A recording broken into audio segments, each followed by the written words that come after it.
Hello नमस्कार मेरे प्यारे विद्यार्थियों, आप सभी का स्टार परिवार में स्वागत है। विद्यार्थियों, आप सभी जानते हैं कि आपकी परीक्षाएं बिल्कुल नज़दीक आ गई हैं और आप सभी अपनी परीक्षा की तैयारी में लगे हुए हैं।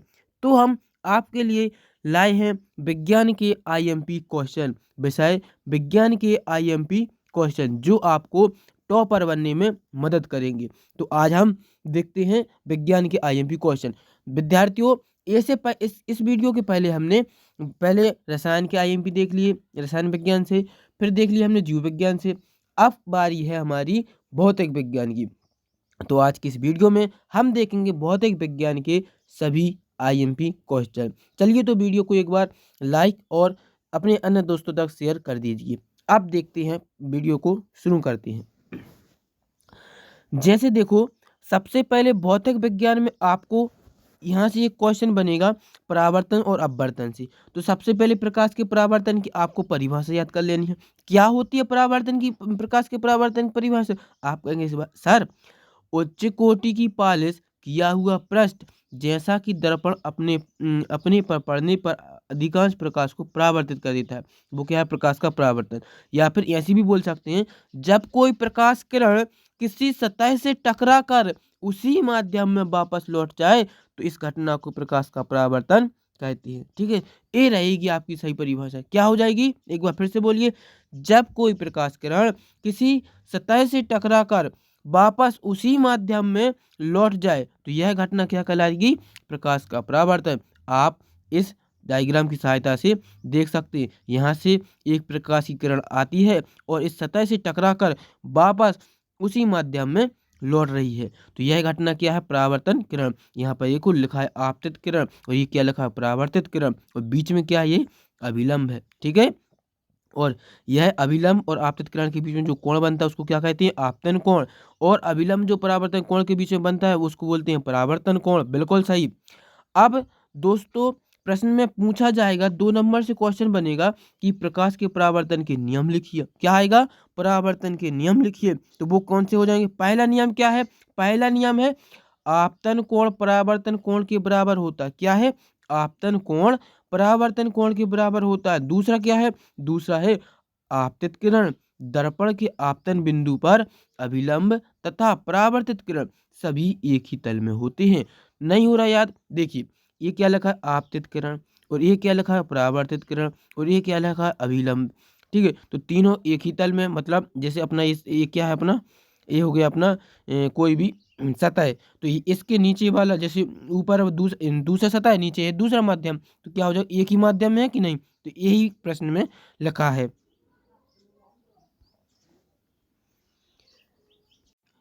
अब हम आगे देखेंगे, तो आगे अब हम देखते हैं अपवर्तन के नियम। अपवर्तन के नियम, चलिए तो देखते हैं अपवर्तन के नियम। तो पहले अपवर्तन की परिभाषा याद कर लेनी है। तो क्या हो जाएगी? जब प्रकाश किरण एक पारदर्शी माध्यम से दूसरे पारदर्शी माध्यम में जाने पर दिशा परिवर्तन की क्रिया को प्रकाश का अपवर्तन कहते हैं। क्या होता है इसमें? जब कोई प्रकाश किरण किसी माध्यम से दूसरे माध्यम में प्रवेश करती है और वह अपनी दिशा का परिवर्तन कर दे तो वह घटना क्या कहलाएगी? प्रकाश का अपवर्तन कहलाएगी। क्या कहलाएगी? प्रकाश का अपवर्तन कहलाएगी। और इनके अब नियम याद रखना है। नियम कितने नंबर से पूछे जाएंगे? 2 नंबर से। तो पहला नियम क्या है? आपतित किरण, आपतन बिंदु, अभिलंब और अपवर्तित किरण तीनों एक ही समतल में होती हैं। ठीक है, एक नियम आपका सेम रहेगा। फिर क्या है? किन्हीं दो माध्यमों और प्रकाश के किसी विशेष वर्ण के लिए आपतन कोण की ज्या और अपवर्तन कोण की ज्या का अनुपात नियतांक होता है, यानी sine i upon sine r लिखा है। क्या लिखा है? Sine i upon sine r. ठीक है, यह नियम याद रखना। और यहीं से आपका स्नेल का नियम भी बनता है, तो स्नेल का नियम भी आपको पढ़कर जाना है। ठीक है, अब हम अगला देखते हैं। अगला प्रश्न आता है ओम का नियम। क्या है? ओम का नियम। तो ओम वैज्ञानिक हैं, उनके नियम भी आपसे परीक्षा में पूछे जाते हैं, तो इनको एक बार देख लेते हैं। तो क्या होता है? आपको इसको याद रखना है। क्या होता है इसको? V बराबर आई आर, V बराबर आर आई या फिर आई आर। ठीक है, अब इसी के आधार पर आपको इसकी डेफिनेशन बोल देनी है, परिभाषा इसी के आधार पर बोल देंगे। जैसे बोलेंगे सबसे पहले, यदि किसी चालक की भौतिक अवस्था में परिवर्तन ना हो तो उसमें प्रवाहित होने वाली धारा यानी आई उसमें प्रवाहित होने वाली धारा उसके सिरों पर लगाए गए विभवांतर के अनुक्रमानुपाती होता है। भी क्या है यहाँ पर? विभवांतर। आई क्या है? धारा। और आर क्या है? प्रतिरोध। ठीक है, तो ओम का नियम क्या कहता है? यदि किसी चालक की भौतिक अवस्था, अब भौतिक अवस्था जैसे लंबाई, ताप आदि, यदि किसी चालक की भौतिक अवस्था में परिवर्तन ना हो तो उसमें प्रवाहित होने वाली विद्युत धारा उसके सिरों पर लगाए गए विभवांतर के अनुक्रमानुपाती होता है। ठीक है, तो यानी भी अनुक्रमानुपाती आई। ठीक है, इसको याद रखना। इसके आधार पर क्या बन गया हमारा? भी बराबर आई आर। और यहाँ पर आपको दर्शाना है भी क्या है? विभवांतर, आई क्या है? धारा, और आर क्या है? प्रतिरोध। ठीक है, इतना आपको लिखकर आना है। आगे देखते हैं अगला क्वेश्चन। अगला क्वेश्चन है वास्तविक प्रतिबिंब और आभासी प्रतिबिंब में अंतर। अंतर पूछा जाएगा, इसमें आप स्टार बना लीजिए और क्वेश्चन को याद करिए। वास्तविक प्रतिबिंब जब यह तब बनता है जब प्रकाश की किरणें वास्तव में प्रतिच्छेद होती हैं, और आभासी प्रतिबिंब कब बनता है? यह प्रकाश की किरणें जब प्रतिच्छेद होती हैं तो आभासी प्रतिबिंब बनता है। ठीक है, आगे देखो, इसे पर्दे पर प्राप्त किया जा सकता है। वास्तविक प्रतिबिंब को पर्दे पर प्राप्त किया जा सकता है, लेकिन आभासी प्रतिबिंब तो काल्पनिक है, इसे पर्दे पर प्राप्त नहीं कर सकते। वास्तविक प्रतिबिंब उल्टा बनता है, याद रखना, उल्टा कौन बनता है? वास्तविक प्रतिबिंब। और आभासी प्रतिबिंब कैसा बनता है? हमेशा सीधा बनता है। ठीक है, इतने अंतर आपको 3 नंबर से क्वेश्चन पूछा जाएगा, इनको याद रखिए। ठीक है, अगला प्रश्न देखो। अगला प्रश्न है अवतल दर्पण के उपयोग। हाँ, अवतल दर्पण, उत्तल दर्पण के उपयोग आपसे एक ना क्वेश्चन बन सकता है, 2 नंबर से क्वेश्चन बनेगा। तो पहले हम देखते हैं अवतल दर्पण के उपयोग। अवतल दर्पण सामान्यतः टार्च, सर्चलाइट तथा वाहनों की हेडलाइट में प्रकाश का शक्तिशाली समांतर किरण पुंज प्राप्त करने के लिए किया जाता है। दूसरा उपयोग क्या है? दंत विशेषज्ञ अवतल दर्पण का उपयोग मरीजों की दांत का बड़ा प्रतिबिंब देखने के लिए करते हैं। इन्हें चेहरे का बड़ा प्रतिबिंब देखने के लिए शेविंग दर्पणों में किया जाता है। ठीक है, इसी को आएगा ऑप्शन कि दाढ़ी बनाने में कौन सा दर्पण प्रयोग करते हैं, तो आपको लिखना अवतल दर्पण। ठीक है, सौर भट्टियों में सूर्य के प्रकाश की केंद्रित करने के लिए बड़े अवतल दर्पण का उपयोग करती है। 4 उपयोग हैं, आपको याद कर लेना है। ठीक है, अगला देखते हैं उत्तल दर्पण। उत्तल दर्पण का उपयोग पहला क्या है? उत्तल दर्पण का उपयोग सामान्यतः वाहनों में किया जाता है, इसमें ड्राइवर अपने पीछे के वाहनों को देख सकते हैं। दूसरा क्या है? दुकानों में इनका इस्तेमाल सिक्योरिटी दर्पण के रूप में किया जाता है। तो क्वेश्चन बनेगा सिक्योरिटी दर्पण के रूप में कौन सा दर्पण प्रयोग करते हैं? तो उत्तल। और वाहनों की हेडलाइट, वाहनों की ड्राइवर जो पीछे देखने के लिए कौन सा उपयोग करते हैं? उत्तल दर्पण। ठीक है, तो दोनों आपको याद करके चलना है। अब हम अगले देखते हैं, अगले अध्याय से देखेंगे नेत्र की समंजन क्षमता से क्या अभिप्राय है। नेत्र की समंजन क्षमता से क्या अभिप्राय है? इसका उत्तर नीचे लिखा है। अभिनेत्र लेंस की वह क्षमता जिसके कारण वह अपनी फोकस दूरी को समायोजित करके निकट तथा दूरस्थ वस्तुओं को रेटिना पर फोकसित कर लेता है, नेत्र की समंजन क्षमता कहलाती है। ठीक है, तो यह इसका उत्तर हो जाएगा। ठीक है, अब अगला देखते हैं। अगला प्रश्न है कि तारे क्यों टिमटिमाते हैं? क्वेश्चन आएगा तारे क्यों टिमटिमाते हैं? इसका आंसर आपको लिखा है। तारे से आने वाले प्रकाश वायुमंडलीय अपवर्तन के कारण तारे टिमटिमाते हैं। पृथ्वी के वायुमंडल में प्रवेश करने के बाद तारे के प्रकाश को विभिन्न अपवर्तनांक वाले वायुमंडल से गुजरना होता है, इसलिए प्रकाश का लगातार अपवर्तन होते रहने के कारण प्रकाश की दिशा बदलती रहती है, जिससे तारे टिमटिमाते हुए प्रतीत होते हैं। ठीक है, यह इसका उत्तर हो जाएगा। अगला देखो, अगला प्रश्न है सूर्योदय के समय सूर्य रक्ताभ क्यों प्रतीत होता है? यानी हम देखते हैं जब सूर्य उगता है तो हमें वह सूर्य लाल कलर का दिखाई देता है कि नहीं? तो यही कारण हमसे पूछा गया कि भाई ऐसा क्यों दिखाई देता है। इसका उत्तर है सूर्योदय के समय सूर्य क्षैतिज के पास होता है, जहां से आने वाले प्रकाश को वायुमंडल की मोटी परतों से होकर गुजरना पड़ता है तथा अधिक दूरी तय करनी पड़ती है। नीले तथा कम तरंगदैर्घ्य की प्रकाश का अधिकांश भाग कणों द्वारा प्रकीर्णित हो जाता है और सिर्फ अधिक तरंगदैर्घ्य वाले प्रकाश जैसे लाल रंग ही हम तक पहुंच पाता है। इसी कारण में सूर्योदय कैसा है? रक्ता प्रतीत होता है। ठीक है, अगला प्रश्न देखो। अगला प्रश्न है किसी अंतरिक्ष यात्री को आकाश नीले की अपेक्षा काला क्यों प्रतीत होता है? इसका कारण नीचे लिखा है, आपको देख लेना है और इसको आंसर आपको याद कर लेना है।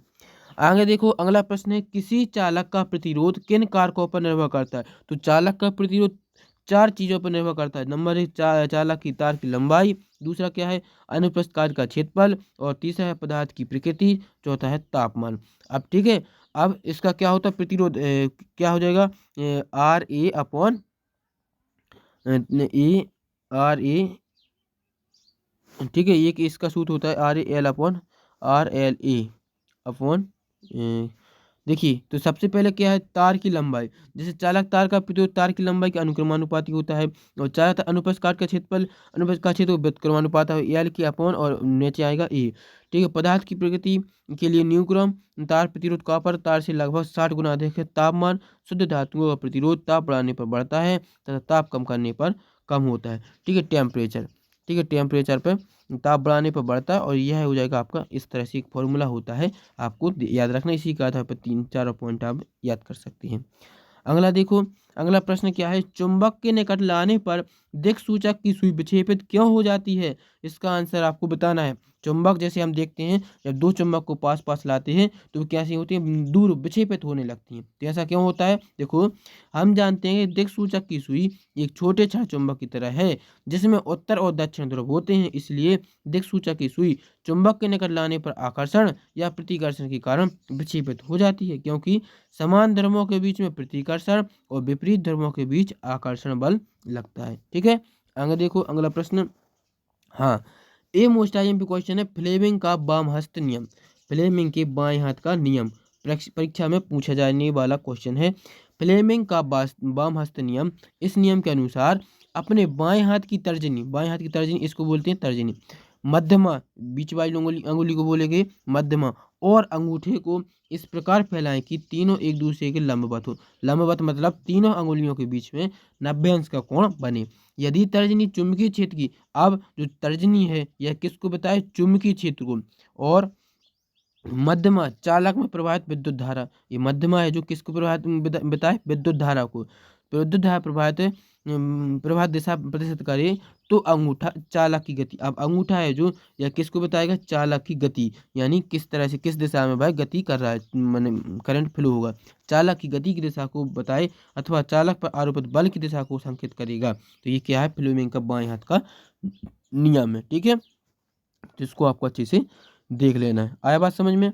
और अब हम आगे देखते हैं अगला प्रश्न, अगला प्रश्न, हाँ ये भी क्वेश्चन पूछा गया, विद्युत जनित, विद्युत जनित का चित्र बनाने को आ सकता है, तो आपको देख लेना है। ठीक है, विद्युत जनित का चित्र आपके सामने ये रहा, और इसकी आपको क्रिया विधि भी आएगी, इसकी क्या आएगी आपको, क्रिया विधि। तो क्रिया विधि यहाँ पर हमने लिख दिया, मूल सिद्धांत ये है, कार्य विधि ये है, और ब्रोस के कार्य हैं। ठीक है, यानी आपको सबको इनको देख लेना है। ठीक है, अब हम आगे देखते हैं, ऊर्जा का उत्तम स्रोत किसे कहते हैं। तो ऊर्जा का उत्तम स्रोत क्या है, देखो ऊर्जा का उत्तम स्रोत जो नंबर है, प्रति एकांक आयतन अथवा प्रति एकांक द्रव्यमान अधिक कार्य करे। दूसरा क्या है, जो आसानी से उपलब्ध हो सके, भंडारण तथा परिवहन आसान हो, वह सस्ता हो, और जलने में प्रदूषण ना फैलाए। एक यहाँ इनकी विशेषता है, ऊर्जा के उत्तम स्रोत की विशेषताएं। ठीक है, विशेषताएं हो जाएंगी, तो यह है जो आपका सही है। और ऊर्जा का उत्तम स्रोत क्या है, हमारा सूर्य है। क्या है, हमारा सूर्य है। ठीक है, सूर्य है। तो इतना आपको इसमें याद रखना है। अगला देखिए, अगला प्रश्न क्या है, भूतापी ऊर्जा क्या है। कौन सी ऊर्जा, भूतापी ऊर्जा। तो पृथ्वी के अंदर गहराइयों में ताप परिवर्तन के फलस्वरूप कुछ पिघली चट्टानें ऊपर धकेल दी जाती हैं, जो कुछ क्षेत्रों में एकत्र हो जाती हैं। इन क्षेत्रों को तप्त स्थल कहते हैं। क्या कहते हैं इनको, तप्त स्थल कहते हैं। और जब भूमिगत जल इन तप्त स्थलों के संपर्क में आता है तो भाप उत्पन्न होती है। क्या उत्पन्न होती है, भाप। इन तप्त स्थलों से प्राप्त ऊष्मा या ऊष्मीय ऊर्जा भूतापी ऊर्जा कहलाती है। क्या कहलाती है, भूतापी ऊर्जा कहलाती है। इतना आपको आंसर लिखना है।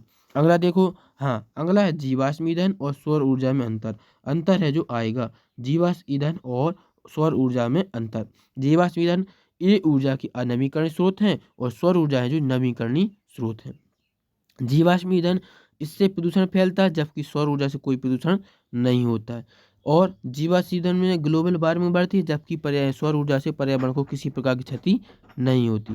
जीवाश्म ईंधन महंगे होते हैं, जबकि सौर ऊर्जा कैसी है, सस्ती होती है। इसका जीवाश्म ईंधन का भंडारण सीमित है, जबकि सौर ऊर्जा का भंडारण सीमित नहीं है।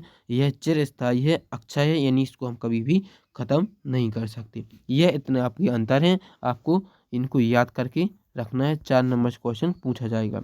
अगला देखिए, अगला प्रश्न है लास्ट क्वेश्चन है। और यदि आपने लास्ट यहाँ तक वीडियो देखा है और अभी तक लाइक नहीं किया है तो एक बार लाइक करें और चैनल को सब्सक्राइब भी करें। अब देखो, हमें वन्य एवं वन्य जीवन का संरक्षण क्यों करना चाहिए? क्वेश्चन है, हमें वन्य एवं वन्य जीवन का संरक्षण क्यों करना चाहिए? इसका आंसर लिखिए। वनों से हमें इमरती लकड़ी प्राप्त होती है, गोंद प्राप्त होता है, कागज प्राप्त होता है, लाख, दवाई, खेल के उद्योग को कच्चे माल प्राप्त होते हैं, इसलिए हमें संरक्षण आवश्यक।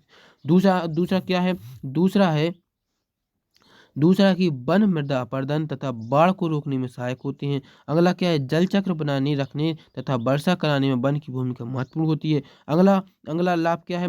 वन प्राकृतिक रूप से जंगली जानवरों, पक्षियों आदि के निवास स्थान प्रदान करते हैं। और क्या है? अगला है कि जैव विविधता तथा पर्यावरण संतुलन के लिए वनों का योगदान महत्वपूर्ण होता है। वन्य जीव संरक्षण आवश्यक है। ठीक है, तो इतने आपको जो 4-5 लाभ हैं आपको इस आंसर में, इसके उत्तर में लिखना है। ठीक है, तो आज के लिए वीडियो इतना ही। और आपको वाकई में लगते हैं कि हाँ ये आपकी परीक्षा की दृष्टि से क्वेश्चन आईएमपी हैं, तो एक बार वीडियो को लाइक और अपने अन्य दोस्तों तक शेयर जरूर करना है।